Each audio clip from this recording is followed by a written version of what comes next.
برای سلام علیکم بفرمایید. سلام علیکم، خسته نباشید. سلامت باشید. لطفا خودتون رو معرفی کنید، از کجا زنگ میزنید؟ من حمید هستم، از کرج تماس میگیرم با تو. آقا حمید بزرگوار بفرمایید. آیا انصاری، من یه شیعه هستم و امشب متوجه یک موضوع خیلی مهم شدم. شما من متوجه این موضوع کردید و الان به من کفر میگفتم وقتی متوسل میشدم به ائمه. از الان به بعد این برنامه باعث شده که من حالا یا شیعه یا سنی یا هر کاری به این ندارم. من شخصا دیگه نمیگم یا علی بلند بشن، یا به یاد علی بلند میشن. خیلی ممنون از لطف، خیلی ممنون از لطف. این لطفتون رو فراموش نمیکنم. سلامت باشید برادر گرامی.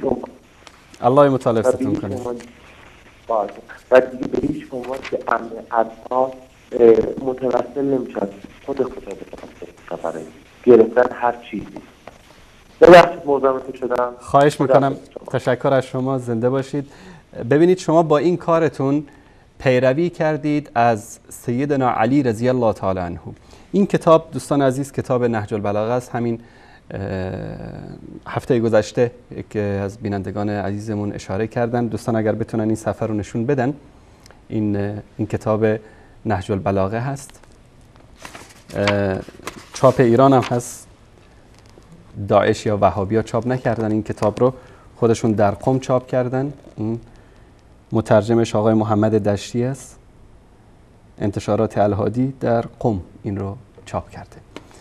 در این کتاب این وصیت 31 هست، اخلاقی، تربیتی، تاریخی، اعتقادی، سیاسی، علمی. این نامه 31. این نامه از بخش‌های مختلفی تشکیل شده و یکی از بخش‌های مهمش که علامات رحمت الالهیه، نشانه‌های رحمت الهی است. من ترجمه فارسیشو میخونم. آقا حمید بزرگوار، شما با این کارتون دارید متابعت از علی میکنید.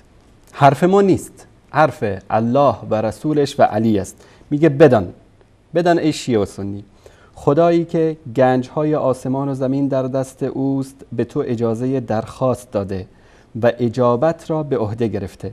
این حرف سیدنا علی ترجمه همین آیه است که ادعونی استجب لکم، و تو را فرمان داده که از او بخوایی تا عطا کند، درخواست رحمتی کنی تا ببخشاید، و خداوند بین تو و خودش کسی را قرار نداده تا حجاب و فاصله ایجاد کند و تو را مجبور نساخته که به شفیع و واسطه‌ای پناه ببری و در صورت ارتکاب گناه در توبه را مسدود نکرده است. در کیفر تو شتاب نداشته و در توبه و بازگشت بر تو عیب نگرفته است. در آنجا که رسوایی سزاوار توست رسوا نساخته و برای بازگشت به خویش شرایط سنگینی مطرح نکرده است. یعنی نگفته که حتما باید که شما مثلا 1000 رکعت نماز بخوانی تا من تو رو ببخشم.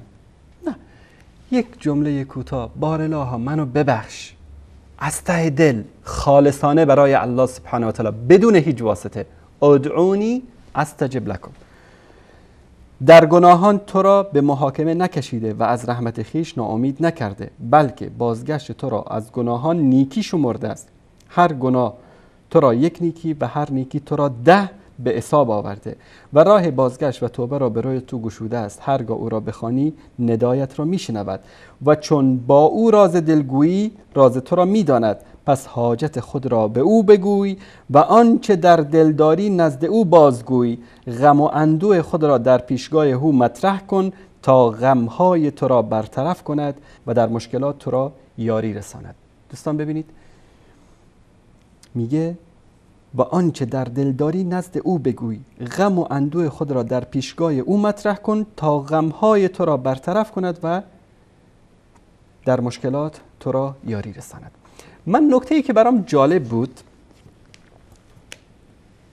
در